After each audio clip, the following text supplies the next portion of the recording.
काजल काजल काजल काजल, कल तू दशहरा मेला गई थी, मुझको छोड़ के अकेला गई थी। गई थी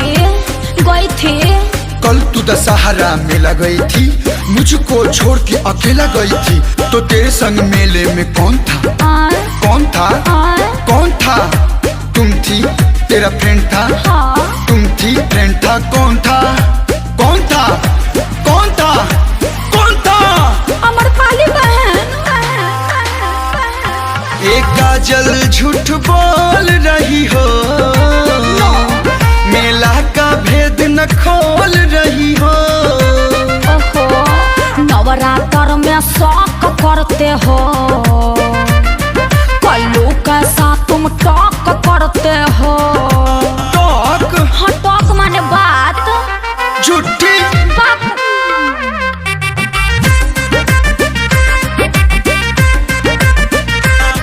एक काजल काजल काजल काजल, रुई या मिठाइया तुम खा रही थी, कलुआ का गाना तुम गा रही थी। कहाँ सुन ले? अपने कान से। रुई या मिठाइया तुम खा रही थी, कलुआ के गाना तुम गा रही थी। तेरे संग डुएट गाने वाला कौन था? कौन था? कौन था? तुम थी, तेरा फ्रेंड था। नहीं। तुम थी, फ्रेंड था। कौन था? कौन था? कौन था? ओए कौन था? अमर पाली बहन। एक काजल झूठ बोल रही हो, सच्ची। मेला का भेद न खोल रही हो।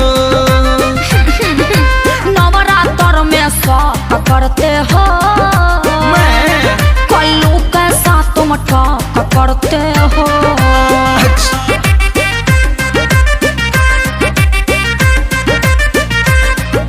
नौमी भूखी हूँ। व्रत में झूठ नहीं बोलना चाहिए। एक काजल काजल काजल काजल, गोलंबर पे मूर्ति तुम देख रही थी, माई के माथा तुम टेक रही थी। क्या करूँ, पूजा भी छोड़ दो। गोलंबर पे मूर्ति तुम देख रही थी, माई के माथा तुम टेक रही थी। तेरे संग माथा टेकने वाला कौन था? कौन था? कौन था? तुम थी, तेरा फ्रेंड था। तुम थी, फ्रेंड था। कौन था? कौन था? कौन था? अरे कौन था? अमर पाली दीदी।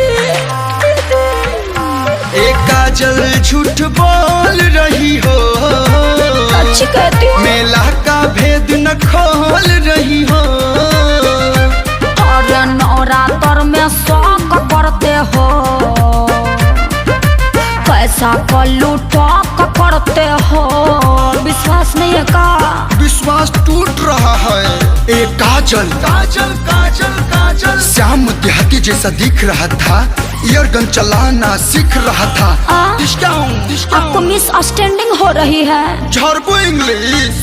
श्याम देहाती जैसा दिख रहा था, ईयरगन चलाना सीख रहा था। तेरे संग ईयरगन चलाने वाला कौन था? कौन था? तुम थी, तेरा फ्रेंड था। ना। तुम थी, फ्रेंड था। कौन था? कौन था? कौन था? अरे कौन था? झूठ मत बोलो। सही बोल रहे हैं। अभी मैं फोन लगाता हूँ। हाँ, लगाइए। हेलो। हेलो, हाँ जी, कौन? हाँ जी, अमरपाली जी से बात हो सकती है क्या? मैं कल्लू बोल रहा हूँ। हाँ, अभी करवाता हूँ, ये लीजिए। नमस्ते। हाँ, नमस्ते। अच्छा, आप कल कहाँ पर थी? मैं तो मुंबई में शूटिंग कर रही थी। थोड़ा एक बार और बोलिएगा। अरे बाबा, कल मैं मुंबई में शूटिंग कर रही ओके, थी। Thank you. दूध का दूध और पानी का पानी करने के लिए। Bye bye, take care. एक काजल, बोलो। अब बता क्या? कौन था? अरे मेरी मौसी की चाची का बेटा था, मेरा भाई। अरे नाम तो बता। नाम जानने के लिए SRK म्यूजिक चैनल को सब्सक्राइब करें और घंटा जरूर दबाएं। जय माता दी।